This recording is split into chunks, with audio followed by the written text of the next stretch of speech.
이 새벽에 주 앞에 나오신 분들을 진심으로 환영합니다. 찬송가 305장 찬양 드리겠습니다.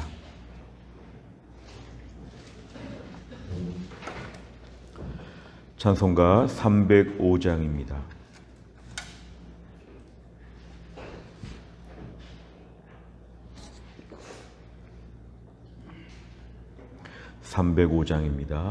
나 같은 죄인 살리신 주 은혜 놀라워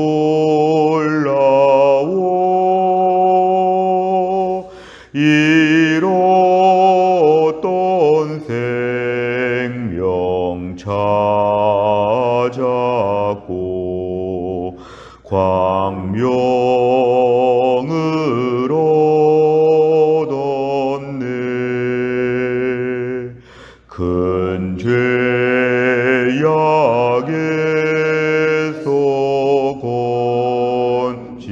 건지신 주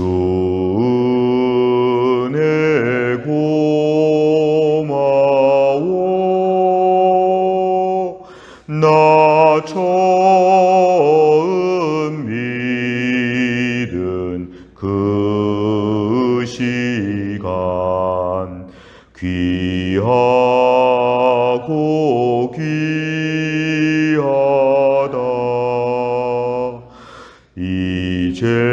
이제껏 내가 산 것도 주님의 은혜라. 또 나를 장차 본향에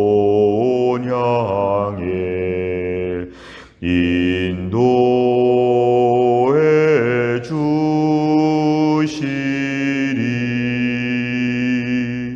거기서 우리 영원히 주님의 은혜로 해처럼 밝게 살면서 주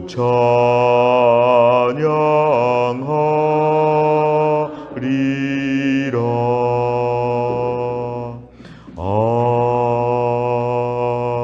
아멘. 하나님 말씀은 이사야 57장 14절에서 21절까지입니다. 이사야 57장 14절에서 21절까지의 말씀은 구약 1037페이지에 있습니다.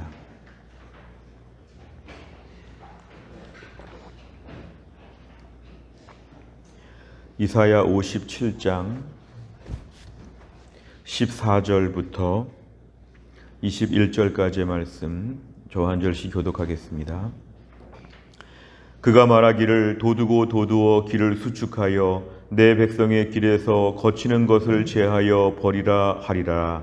지극히 존귀하며 영원히 거하시며 거룩하다 이름하는 이가 이와 같이 말씀하시되 내가 높고 거룩한 곳에 있으며 또한 통회하고 마음이 겸손한 자와 함께 있나니 이는 겸손한 자의 영을 소생시키며 통회하는 자의 마음을 소생시키려 함이라.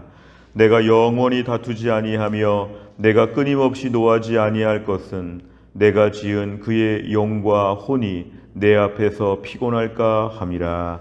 그의 담심의 죄악으로 말미암아 내가 노하여 그를 쳤으며 또 내 얼굴을 가리고 노하였으나 그가 아직도 패역하여 자기 마음의 길로 걸어가도다. 내가 그의 길을 보았은즉 그를 고쳐줄 것이라. 그를 인도하며 그와 그를 슬퍼하는 자들에게 위로를 다시 얻게 하리라. 입술의 열매를 창조하는 자 여호와가 말하노라. 먼 데 있는 자에게든지 가까운 데 있는 자에게든지 평강이 있을지어다. 평강이 있을지어다. 내가 그를 고치리라 하셨느니라. 그러나 악인은 평온함을 얻지 못하고 그 물이 진흙과 더러운 것을 늘 솟구쳐내는 요동하는 바다와 같으니라. 내 하나님의 말씀에 악인에게는 평강이 없다 하셨느니라. 아멘. 오늘 이사야의 말씀은 계속해서 하나님의 전적인 회복에 대하여 우리에게 말씀하고 계십니다. 오늘 14절에 보니까 그가 말하기를, 이것은 이제 하나님께서 말씀하십니다. 도두고 도두어 길을 수축하라. 이것은 이제 이스라엘 백성들이 이제 포로지에서 예루살렘으로 돌아가는 그 길에 있어서 하나님이 길을 닦아주신다는 것입니다. 마치 새로운 고속도로가 지금 만들어지는 것처럼 좋은 길을 만들어 주신다. 그래서 내 백성이 고향으로 돌아가는 길에서 거치는 것, 바위나 돌이나 이런 모든 장애물들을 다 제하여 버릴 것이다. 아주 고속도로로 아주 빨리빨리 갈 수 있도록 좋은 길을 하나님 만들어 주신다고 말씀합니다. 15절에 보니까 우리 하나님께서 말씀하시는데, 하나님은 어떤 분이시냐 하면 지극히 존귀하며 영원히 거하시며 거룩하다 이름하는 이게 하나님에 대한 설명입니다. 지극히 존귀하며 영원히 거하시며 거룩하다 이름하는 하나님이 이렇게 말씀하십니다. 내가 높고 거룩한 곳에 있다. 그런데 하나님은 통회하고 마음이 겸손한 자와 함께 있다. 그 높고 높으신 하나님께서 이 땅을 내려다보시면서 누가 통회하는지, 누가 슬퍼하면서 마음 아파하는지, 누가 마음이 겸손한지 하나님 다 살펴보신다는 것입니다. 그러면서 겸손한 자의 영을 소생시킨다. 이것은 소생, 다시 회복시키며 생명을 주신다는 것인데요. 겸손한 자, 통회하는 자를 하나님이 특별히 소생시켜 주신다는 것은 죽은 생명을 살려주신다, 새 생명을 주신다, 이렇게 말씀합니다.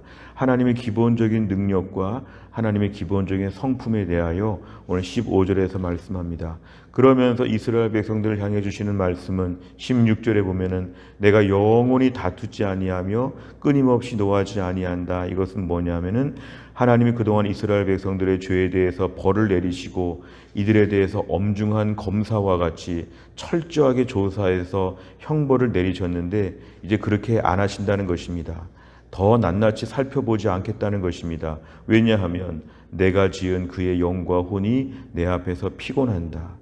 얼마나 이들이 약한지. 그러니까 동시에 악하면서 약한 것인데, 악하기 때문에 혼내야 되는데 약하기 때문에 더 이상 혼낼 수 없는, 이게 바로 하나님 아버지의 긍휼의 마음이십니다. 악에 대해서 철저하게 끝까지 파헤치고 철저하게 벌을 다 내려야 되는데, 그렇게 악에 대한 형벌을 내리기에는 이들이 너무 피곤하고 지쳐있고 약해 있다. 그러니까 하나님께서 적당하게 그 죄에 대한 벌을 가지고 더 이상은 다투지 아니하고 노하지 않을 것이라고 하나님이 스스로 이렇게 말씀을 내려주십니다. 17절에 보니까 사실 그동안에 혼냈던 것은 그의 탐심의 죄악, 탐심은 욕심입니다.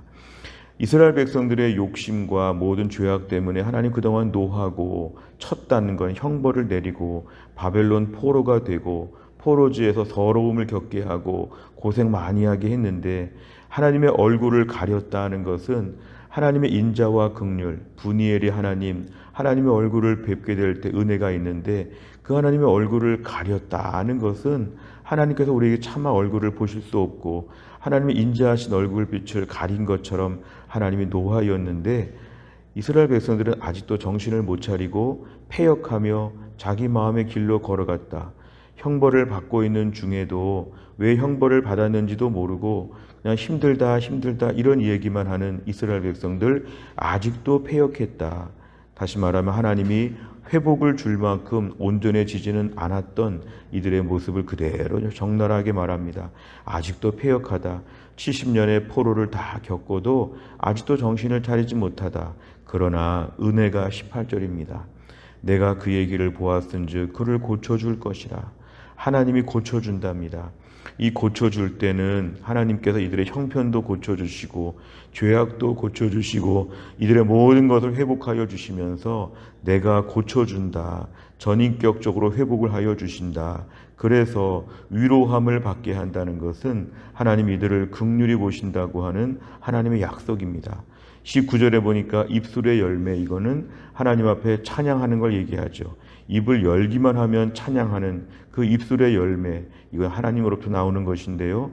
하나님은 찬양을 귀하게 받으시는데 먼 데 있든지 가까운 데 있든지 어디에 있든지 포로지의 땅끝까지 바벨론의 어느 외딴 구석에 흩어져 있든지 아니면 이스라엘의 가까운 쪽에 있든지 어디에 있든지 간에 하나님이 평강을 주시고 고쳐주신다. 20절과 21절에 보니까 그런데 하나님은 악인에 대해서 이렇게 얘기하고 있습니다. 이 악인은 특별히 오늘 15절에 보니까 통회하고 마음이 겸손한 자와 대조가 되는 것입니다.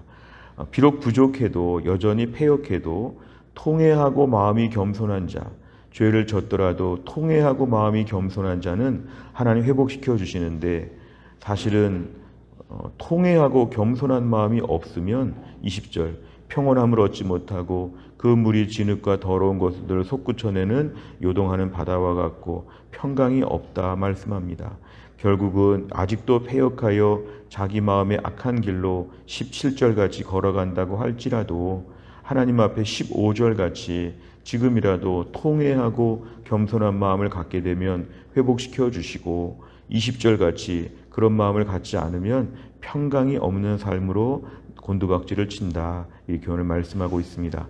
내용 관찰을 보시면 첫째, 이사야는 하나님께서 어떤 사람과 함께 하신다고 말합니까? 15절에 보면은 하나님이 함께 하시는 것, 통회하고 마음이 겸손한 자. 통회하고 마음이 겸손한 자에게는 하나님께서 오늘도 회복시켜 주신다, 소생시켜 주신다 이렇게 말씀하고 있습니다. 두 번째를 보면 하나님께서는 자기 마음대로 사는 사람을 어떻게 하십니까? 17절에서 19절까지를 보면 하나님의 기본적인 성품은 공의와 사랑이 같이 있으신데요. 17절부터를 보면은 분노하여 치신다. 이 치신다는 게 하나님 형벌을 내리신다는 것이고 실제로 이스라엘 역사에 나라가 망하고 포로가 되는 것이죠. 그런데 하나님 그 다음 보니까 내 얼굴 가리고 노하였으나 자기 빌로 가고 있는데 18절에 보니까 고쳐준다고 했습니다. 고쳐준다. 결국 하나님께서는 자기 마음대로 사는 사람에 대해서 분노하고 얼굴을 가리고 하나님 형벌을 내리시는데 하나님은 잠시 후에 이들을 고쳐주신다. 그 다음에 보니까 위로하여 주신다. 19절에 보니까 끝에 고쳐주신다. 결국 하나님께서는 분노하시고 죄에 대해서 벌을 내리시지만 하나님 위로하여 주시고 고쳐주시면서 공의와 사랑의 마음을 다 보여주시는 하나님 아버지의 마음을 오늘 보여줍니다. 세 번째를 보면 하나님께서는 왜 심판과 분노를 받아야 할 죄인까지도 회복시켜 주십니까?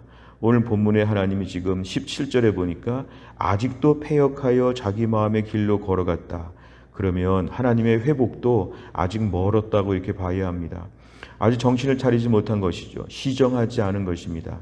아직 여전히 완악하게 사니까 포로 기간을 70년으로 하지 않고 한 700년으로 해야 되겠다. 아니면 정신 차릴 때까지 연기한다. 이렇게 하셔야 되는데 우리 하나님의 마음은 16절 끝에 있습니다. 내가 지은 그의 영과 혼이 내 앞에서 피곤할까 함이라.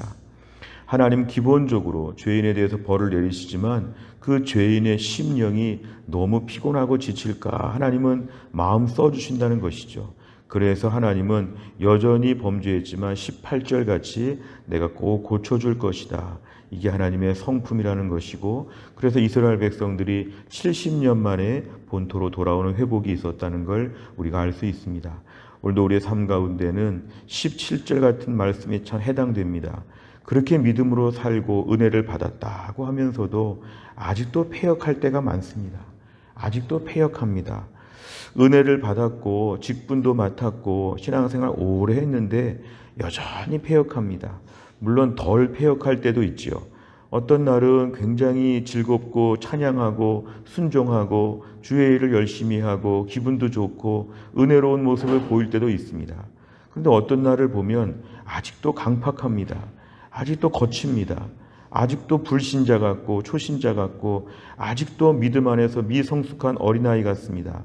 아직도 패역한 잔재가 저를 비롯해서 우리 모두에게 남아있다고 할 때 이게 우리의 실존인데 하나님은 어떤 분이시냐 하면은 그래도 16절 너무 혼내면 피곤해하고 지쳐한다. 너무 힘들게 할 수는 없다. 정신을 차려야 되는데 하나님은 늘 우리가 얼마나 힘들까를 살펴주시면서 18절 같이 고쳐주신다. 17절 같은 우리를 향해서 16절 같이 염려해 주시고 18절 같이 우리에게 해주신다. 그래서 우리가 오늘까지 생존해 있는 것입니다. 우리가 오늘 붙잡아야 될 것은 하나님은 나를 죄악 중에도 불쌍히 보신다. 죄는 지는데 얼마나 스스로 더 힘들까. 마치 우리가 자식들이 나가서 나쁜 짓 하고 부모에게 속삭일 때 부모가 이런 마음 갖지요. 자기 자신은 얼마나 힘들까. 저렇게 완악하게 살고 못되게 사니까 자기도 얼마나 불행할까. 저러면 안 되는데 부모가 걱정해 주는 것처럼 하나님께서 우리를 걱정해 주시는 것이죠. 너무 힘들면 낙심할까. 그래서 하나님은 18절처럼 우리를 매일매일 고쳐주십니다. 오늘도 하나님의 성품을 확실하게 알아야 되는데 하나님은 죄인들을 향해서 혼내시는 분이지만 그래서 너무 힘든 거는 보지 못하시고 그래서 항상 고쳐준다고 또 하나님 먼저 다가오셔서 우리에게 먼저 문제를 풀어주시고 손을 내밀어 주시는 하나님을 우리가 오늘 알아야 합니다. 네 번째를 보면 죄악의 길을 걷는 백성까지도 고쳐서 회복과 평강을 주기를 원하시는 하나님을 보며 무엇을 느낍니까? 오늘도 우리가 이러한 하나님의 마음을 충분히 알아야 합니다. 때로는 우리가 신앙생활 열심히 하면서 율법적인 정죄에 빠져서 자기 자신을 너무 정죄하다 보면은 하나님께 나아갈 힘이 없습니다. 다 고쳐서 오겠다고, 다 사람 돼서 오겠다고, 더 어디 가서 외딴 데 가서 고쳐서 오겠다고 그러지 말고 지금 부족한 모습 그대로 하나님께 나오라는 것입니다. 그냥 나오면 하나님은 우리를 향해서 불쌍히 보시고 회복하여 주신다. 오늘도 제일 중요한 관건은 한 가지입니다. 15절의 말씀, 내가 통회하는 마음을 가지고 있으면 하나님이 고쳐주십니다. 비록 패역하고 죄악을 저질렀어도 하나님은 오늘도 우리에게 뭘 보시냐? 너는 원래 패역하다. 그런데 통회할 줄 아느냐? 겸손할 줄 아느냐? 이거 우리에게 물어보십니다. 율법적인 사고로 치면 우리는 일찍이 우리는 감옥에 들어가야 되는데요. 하나님은 오늘도 우리를 은혜로 보시고 십자가의 피를 통해 보셔서 우리에게 한 가지 물어보십니다. 너 통회할 줄 아느냐? 너 겸손할 줄 아느냐? 이 두 가지를 갖추면 아직도 패역한데도 하나님은 불쌍히 보시고 그러면 고쳐준다 이렇게 하십니다. 완벽하게 의롭게 사는 거 보기보다는 그건 불가능하니까요. 하나님 오늘도 너 통회할 줄 아느냐? 오늘도 아침에 통회하면서 기도했느냐? 너 겸손하게 나올 수 있겠느냐? 이 두 가지를 가지고 우리의 삶에 회복을 주신다. 우리가 오늘날 우리의 삶 가운데 얼마나 통회하고 얼마나 겸손한지 이거를 좀 돌아봐야 합니다. 패역한데 통회하지도 않고 겸손하지도 않으면 정말 끝장나는 것이죠. 하나님, 제가 오늘 부족한데 통회합니다. 겸손합니다. 하나님 저를 좀 받아주옵소서. 하나님의 고쳐주심을 믿게 하여 주옵소서. 이것이 오늘의 기도 제목입니다. 다섯 번째를 보면 최근 내가 하나님 없이 내 생각대로 행하다가 평안을 잃어버린 적은 언제입니까? 통회함과 겸손함으로 하나님 앞에 돌아와 세상이 줄 수 없는 평강과 회복을 누리기 위해서 무엇을 결단하겠습니까? 오늘도 결단할 것은 한 가지입니다. 통회하는 마음을 주옵소서. 겸손한 마음을 주옵소서. 그러면 우리는 아무리 어려운 형편 가운데도 아무리 패역한 환경 가운데도 하나님이 고쳐준다고 먼저 말씀해 주십니다. 오늘도 우리 10년 가운데 최근에 얼마나 통회하였나? 오늘 통회하는 마음으로 기도하고 겸손한 마음으로 기도하고 하나님께 나아가면 우리 인생에 하나님이 치유의 역사로 새날을 열어주실 것입니다. 또 하나를 살면서 통회하고 겸손한 우리 모두가 될 수 있기를 주의 이름으로 축원합니다. 기도하겠습니다. 하나님 아버지 감사합니다. 이 새벽에 하나님이 저희를 깨우시고 주 앞에 나와 귀한 말씀 받게 하심을 감사합니다. 내가 너를 고치고 평강을 주리라. 하나님, 우리에게 오늘도 은혜를 주신다고 약속하여 주심을 감사합니다. 주여, 아무리 패역하고 여전히 정신 차리지 못하고 완악하게 살아도 하나님, 우리가 오늘 피곤할까 지칠까 걱정하셔서 내가 너를 고쳐준다 말씀하시는데, 오늘도 우리가 하나님의 이런 고쳐주심을 기대하며 주의 품으로 달려나오게 하여 주옵소서. 통회한 마음 주옵소서. 애통한 마음을 주옵소서. 나의 완악함과 부족함과 못난 것에 대하여 하나님 앞에 철저하게 자복하고 겸손한 심령으로 주 앞에 나오게 하셔서 오늘 나의 의를 내세울 수 없지만 하나님의 긍휼하심으로 말미암아 우리의 삶이 다 회복되고 평강의 평강을 누릴 수 있도록 함께하여 주옵소서. 주님, 김혜은 권사님, 신효순 권사님, 한재율 집사님을 오늘도 하나님이 고쳐 주옵소서. 주님, 교회 앞에 몸이 약한 분들을 특별히 고쳐주시고 연로하신 부모님들, 우리 어린 자녀들을 하나님이 돌보시고 장마철에 하나님께 이 나라 이민족과 우리 교회와 성도들을 지켜주시고 이 무더운 여름철을 지내면서 날마다 은혜 충만한 가운데 보낼 수 있도록 저희를 붙잡아 주옵소서. 내일과 하나님 아버지 모레 유초등부 여름 성경학교 하나님이 함께 하셔서 큰 은혜가 있게 하여 주시고 우리에게 모든 주일학교 부서들마다 이 여름방학 동안에 무럭무럭 성장하게 하여 주시고 은혜가 충만하게 하여 주옵소서. 한날의 모든 일정을 주님께 의지하오며 예수님의 이름으로 기도하옵나이다. 아멘. 매주 금요일마다 기도하는 100대 기도 제목 다락방 예배와 전도의 세 가족을 위해서 71번부터 84번까지 오늘 기도해 주시기를 바랍니다. 주기도문 하겠습니다. 하늘에 계신 우리 아버지여, 이름이 거룩히 여김을 받으시오며 나라의 임하옵시며 뜻이 하늘에서 이룬 것 같이 땅에서도 이루어지이다. 오늘날 우리에게 일용할 양식을 주옵시고 우리가 우리에게 죄 지은 자를 사하여 준 것 같이 우리 죄를 사하여 주옵시고 우리를 시험에 들게 하지 마옵시고 다만 악에서 구하옵소서. 대개 나라와 권세와 영광이 아버지께 영원히 있사옵나이다. 아멘. 다 같이 기도하겠습니다.